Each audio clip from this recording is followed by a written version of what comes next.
मित्रों नमस्कार। मैं सुधीर श्रीवास्तव ज्योतिष अनुसंधान केंद्र में आपका स्वागत करता हूं।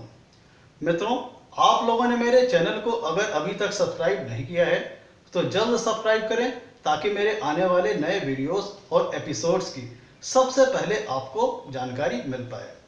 ज्योतिषीय परिचर्चा में आज हम बात करेंगे राजयोग के विषय में। राजयोग क्या होता है और अगर कुंडली में राजयोग होते हैं तो कैसा फल देते हैं, आज हम इस पर चर्चा करेंगे और एक महत्वपूर्ण राजयोग के बारे में आज हम चर्चा करेंगे।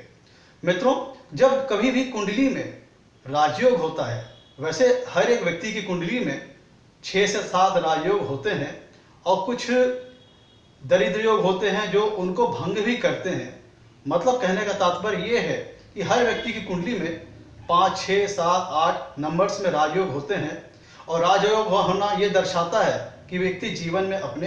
अच्छी सफलता अर्जित करेगा, अच्छे लेवल का मुकाम हासिल करेगा, अपने परिश्रम से, अपनी मेहनत से वो काफ़ी अच्छे लेवल की सफलता अर्जित करेगा। और हर व्यक्ति की कुंडली में राजयोग के साथ साथ कुछ राजभंग योग भी होते हैं और कुछ दरिद्र योग भी होते हैं कि जो कि उनको न्यूट्रलाइज करते हैं। तो अगर कुंडली में राजयोग की संख्या अधिक है, वो मजबूत हैं, तो इसका मतलब यह होता है कि व्यक्ति अपने जीवन में अच्छी सफलता अर्जित करेगा, अच्छे लेवल पे पहुंचेगा, उसका सोशल स्टेटस काफ़ी बढ़िया होगा, उच्च स्तर की सफलता अर्जित करेगा और एक सोसाइटी में अपना एक अच्छा मुकाम हासिल करेगा और एक सुखी और संपन्न जीवन जिएगा। सभी लग्जरीज को अपने जीवन में वो बड़ी आसानी से प्राप्त कर लेगा। राजयोग का एक्चुअल में कुंडली में होना ये दर्शाता है कि व्यक्ति अपने जीवन में जो सफलताएं हैं उसको सरलता से और काफ़ी बड़ी मात्रा में प्राप्त करेगा।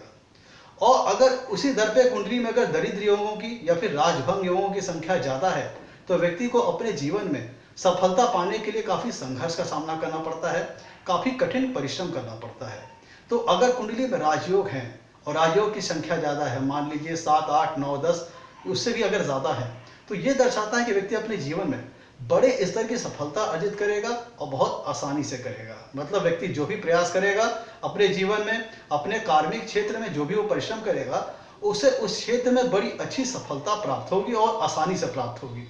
और अगर दरिद्र योग, राजभंग योग ज़्यादा है तो व्यक्ति को उसी दर पर अपने जीवन में संघर्ष ज़्यादा करना पड़ेगा। तो मित्रों, राजयोगों की श्रृंखला आज हम अपने नए एपिसोड्स स्टार्ट कर रहे हैं और इसके अंतर्गत आज हम एक विशेष राजयोग पर चर्चा करने जा रहे हैं जिसका उल्लेख ऋषिवर ने बृहद पराशर होरा शास्त्र के राजयोग अध्याय चैप्टर नंबर 39 के श्लोक नंबर 33 और 34 पर किया हुआ है,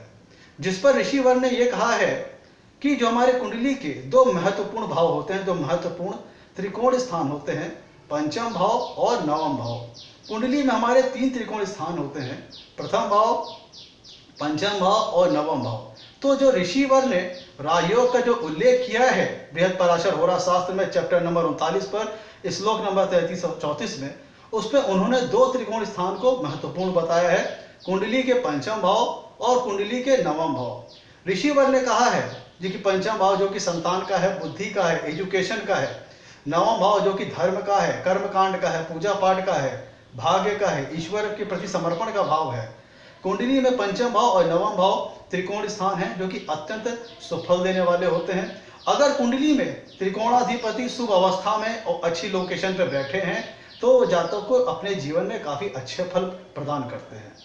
तो ऋषिवर ने उस राजयोग में कहा है कि जो कुंडली का पंचम भाव और नवम भाव है, अगर इनमें आपस में अगर संबंध स्थापित होता है तो ये एक राजयोग है। राजयोग यहाँ पर तात्पर्य यहाँ पे ये है, चूंकि पंचम भाव बुद्धि का स्थान है, नवम भाव पंचम, ध्यान दीजिएगा, जो हमारा कुंडली के जो महत्वपूर्ण त्रिकोण स्थान हो गया पंचम स्थान और नवम स्थान, जिसमें पंचम स्थान हमारी बुद्धि का स्थान है, संतान का स्थान है, और नवम स्थान जो कि भाग्य का है, धर्म का है, ईश्वर के प्रति समर्पण का भाव है, कर्मकांड का भाव है। तो जो नवम भाव होता है वो कुंडली के पंचम से पंचम होता है। मतलब जो कुंडली का पंचम भाव है, जब उससे हम 5 भाव और आगे चलते हैं, भावों भावों का सिद्धांत अप्लाई करते हैं, तो जब हम कुंडली के पंचम भाव से 5 स्थान और आगे चलते हैं तब कुंडली का नवम स्थान होता है। तो मतलब जो कुंडली का नवा स्थान है वो पंचम भाव का भावत भाव सिद्धांत के अनुसार से पंचम भाव जो होता है, नवम पंचम भाव जो होता है, उसका पंचम से पंचम अर्थात नवम भाव वो भावत भाव सिद्धांत के हिसाब से वो पंचम से पंचम है। और जो हमारा कुंडली का जो पंचम भाव है वो भावत भाव सिद्धांत को अगर हम अप्लाई करते हैं तो वो नवम भाव से नवम है।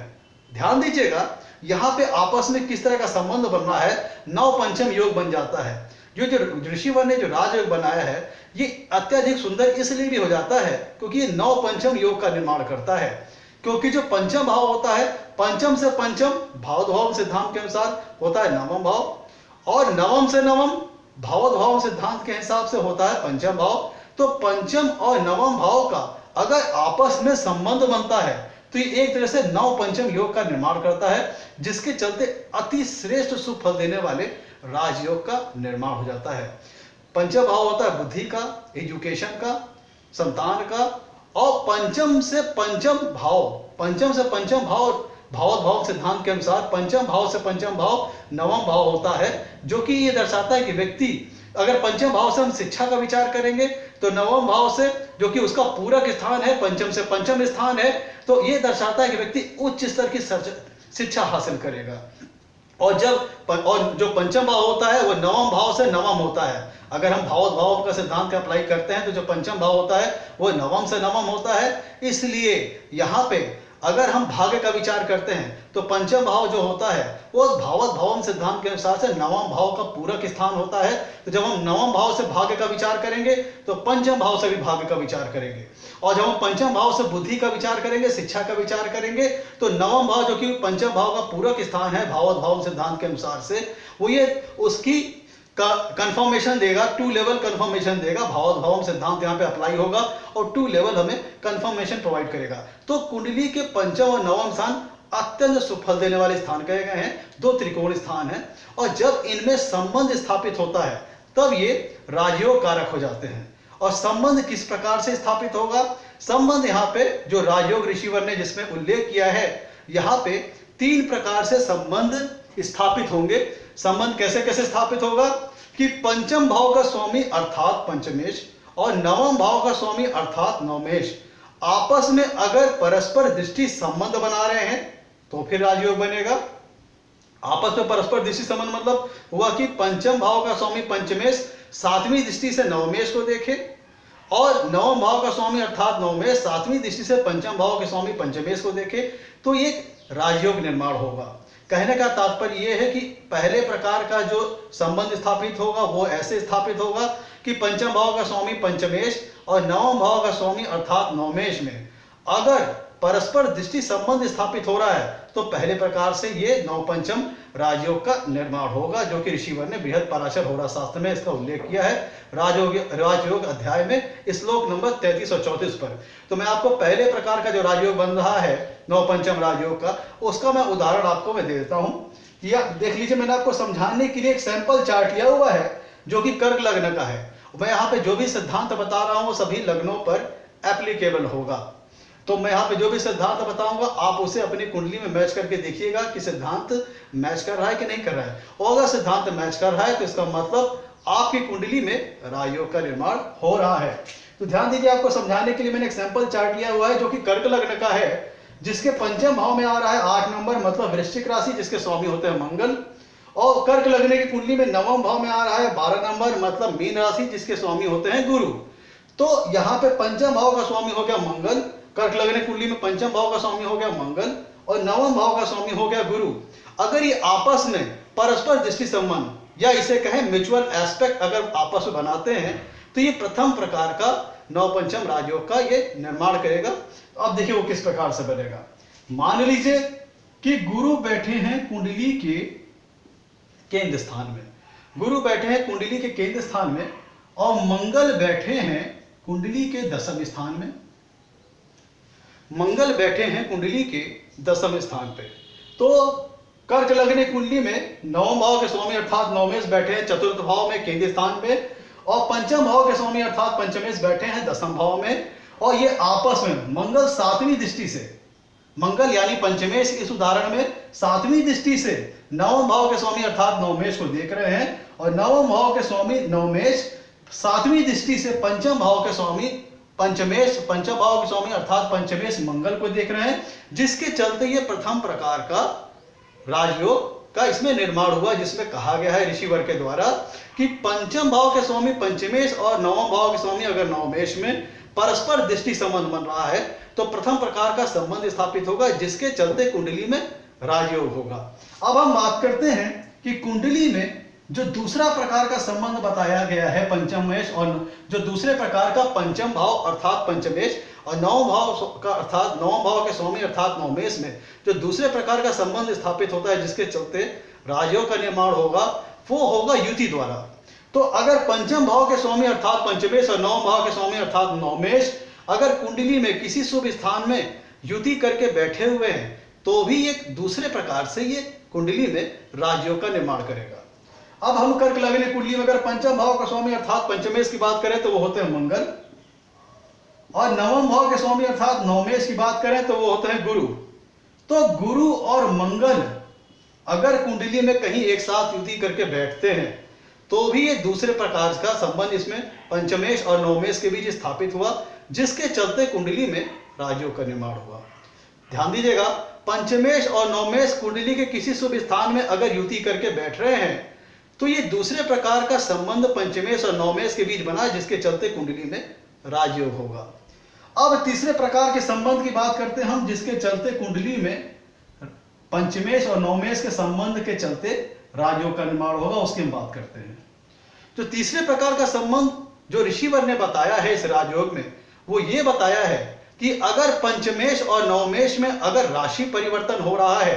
तो ये पंचमेश और नवमेश के बीच ये एक अन्य प्रकार का संबंध स्थापित होगा, जिसके चलते पंचमेश और नवमेश के संबंध के चलते कुंडली में राजयोग का निर्माण होगा। यहां पर ऋषिवर ने, मैं आपको स्पष्ट कर दूं, ऋषिवर ने कहा है कि अगर पंचमेश और नवमेश के बीच में राशि परिवर्तन है तो भी एक प्रकार से पंचमेश और नवमेश के बीच में संबंध स्थापित होगा, जिसके चलते कुंडली में राजयोग का निर्माण होगा। तो अगर हम कर्क लग्न के उदाहरण की बात करें तो पंचम भाव के स्वामी अर्थात पंचमेश होते हैं मंगल। मान लीजिए वो कुंडली के नवम भाव में बैठे हैं और कुंडली के कर्क लग्न में कुंडली के नवम भाव में आ रही है मीन राशि, जिसके स्वामी होते हैं गुरु, अर्थात नवमेश हो गए इस उदाहरण में गुरु। अगर वो कुंडली के पंचम भाव में बैठे हैं तब क्या होगा? तब देखिए, ध्यान दीजिएगा, पंचमेश जो कि मंगल वो नवम भाव में बैठे हैं और नवम भाव के स्वामी अर्थात नवमेश होते हैं गुरु, जो कि पंचम भाव में बैठे हैं। तो पंचम भाव के स्वामी होते हैं मंगल, जो कि नवम भाव में बैठे हैं, और नवम भाव के स्वामी होते हैं गुरु, जो कि पंचम भाव में बैठे हैं। तो इस प्रकार से पंचमेश और नवमेश के बीच राशि परिवर्तन स्थापित हुआ, जिसके चलते पंचमेश और नवमेश के बीच संबंध बना, जिसके चलते एक अन्य प्रकार का एक राजयोग का निर्माण हुआ। तो मित्रों, यहाँ पे जो ऋषिवर ने जो राजयोग की व्याख्या की है, राजयोग अध्याय चैप्टर नंबर 39 में श्लोक नंबर 33 और 34 पर, जिस पर उन्होंने कहा है अगर कुंडली में पंचमेश और नवमेश का शुभ संबंध अगर स्थापित हो रहा है और यह संबंध चाहे युति द्वारा हो या चाहे पंचमेश और नवमेश द्वारा परस्पर दृष्टि संबंध स्थापित हो, मतलब पंचमेश और नवमेश के बीच अगर म्यूचुअल एस्पेक्ट का निर्माण हो रहा है या फिर पंचमेश और नवमेश के बीच अगर राशि परिवर्तन अगर स्थापित हो रहा है, तब फिर कुंडली में पंचमेश और नवमेश के संबंध के चलते ये राजयोग की स्थिति निर्मित होगी, जिसके चलते व्यक्ति की जो काफी सकारात्मक विचारधारा वाला होगा, पॉजिटिव सोच वाला होगा, काफी रचनात्मकता उसके अंदर होगी, सृजनात्मकता उसके अंदर होगी, मतलब वो व्यक्ति हाईली क्रिएटिव होगा और अपनी उसकी तीक्ष्ण बुद्धि होगी, शार्प इंटेलेक्चुअलिटी होगी और अपनी बुद्धि और अपने विवेक द्वारा वो सत्कर्म करके मेहनत करके और हर कर्म में उसका भाग्य उसका साथ देने वाला होगा। ऐसा व्यक्ति काफी भाग्यशाली होता है। उसकी जो बुद्धि होती है, उसका जो सोचने का जो तरीका होता है, जो सोचने का नजरिया होता है, वो हाईली क्रिएटिव होता है, काफी शार्प बुद्धि का स्वामी होता है, उसके पास शार्प इंटेलेक्चुअलिटी होती है, जिसके चलते जातक अपने जीवन में काफी अच्छी सफलता अर्जित करता है, क्योंकि उसका ब्रेन जो होता है वो पॉजिटिव सोचने वाला होता है, सकारात्मक सोचने वाला होता है और जो भी चीजें वो सोचता है, जो भी चीजें वो अमली जामा पहनाता है, इंप्लीमेंट करता है, उसमें भाग्य उसका साथ देता है। वो अच्छी शिक्षा हासिल करता है, वो ईश्वर के प्रति उसकी समर्पण की भावना काफी गहरी होती है, ईश्वर के प्रति उसकी जो समर्पण की भावना होती है उसकी बड़ी सच्ची आस्था होती है और ऐसे लोगों के ऊपर ईश्वरीय कृपा दृष्टि भी होती है, जिसके चलते जातक को अपने हर कार्यों में सफलता प्राप्त होती चली जाती है और जातक के जीवन जीने का जो स्तर होता है वो काफ़ी ऊपर हो जाता है, सोसाइटी में जो उसका स्टेटस होता है वो काफ़ी ऊंचे स्तर पे हो जाता है और वो अच्छा खासा यश, कीर्ति, मान सम्मान और प्रतिष्ठा वो प्राप्त करता है।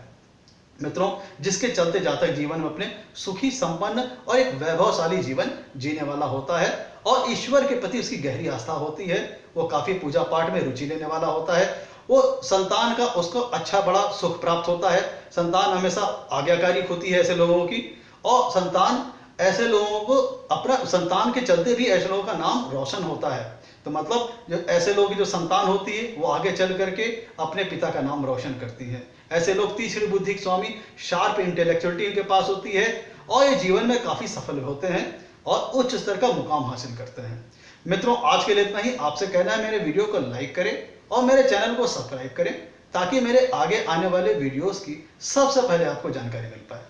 धन्यवाद।